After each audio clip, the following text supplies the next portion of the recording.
नाशिकमध्ये शिवसेना शिंदे पक्षाचे उमेदवार हेमंत गोडसे आज आपला उमेदवारी अर्ज दाखल करणार आहेत। दिंडोरीच्या भारती पवार सुद्धा आज अर्ज भरणार आहेत आणि यावेळी मोठ्या रॅलीचं आयोजन करण्यात आलेलं आहे। अर्ज भरण्यासाठी स्वतः उपमुख्यमंत्री देवेंद्र फडणवीस, उपमुख्यमंत्री अजित पवार, मुख्यमंत्री एकनाथ शिंदे उपस्थित राहणार आहेत आणि गिरीश महाजन आणि छगन भुजबळ सुद्धा या रॅलीमध्ये सहभागी होणार आहेत।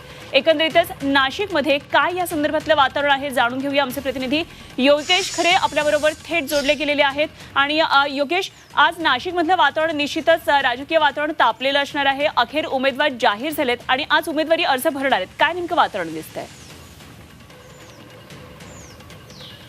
खरंय, गेल्या 2 महिन्यांपासून महायुतीचा उमेदवार कोण असेल याची प्रतीक्षा नाशिककरांना होती, ती आता त्यांची पूर्ण झाली आहे। महायुतीचे उमेदवार हेमंत गोडसे आणि राजाभाऊ वाजे यांच्या महाविकास आघाडीचे राजाभाऊ वाजे यांच्यामध्ये आता लढत होणार आहे।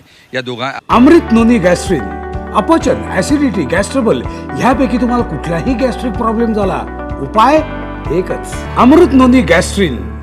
आता जर आपण बघितलं, महाविकास आघाडीचा अर्ज हा आधीच भरला गेलेला आहे, मात्र महायुतीचे दोन्ही अर्ज म्हणजे दिंडोरी लोकसभेचे आणि नाशिक लोकसभेचे अर्ज आज भरले जाणार आहेत।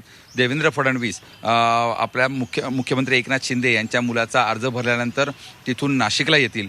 जवळजवळ 12-12:30च्या दरम्यान नाशिकमधून भालेकर ग्राउंडवरून या रॅलीला सुरुवात होईल।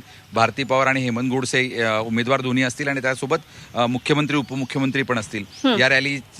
ही रॅली काढून नाशिक शहरातून ही रॅली काढून 1-1:30 वाजेच्या सुमारास हा अर्ज भरला जाईल अशी अपेक्षा आहे। मात्र एकूणच मोठ्या उत्साहामध्ये आज महायुतीचे उमेदवार आहेत, महायुतीचे कार्यकर्ते आपल्याला दिसत आहेत। हेमंत गोडसे यांनी तर आज सकाळपासूनच इगतपुरीतल्या घाटनदेवीपासून आपल्या रॅलीला सुरुवात केलेली आहे आणि त्यानंतर ते या रॅलीमध्ये सहभागी होणार आहेत। ठीक, योगेश, धन्यवाद दिलेल्या या सगळ्या सविस्तर तपशिलांसाठी आणि नाशिकमधल्या या सर्व राजकीय घडामोडी आपल्याकडून वेळोवेळी जाणून घेत राहू। तुर्तास धन्यवाद दिलेले।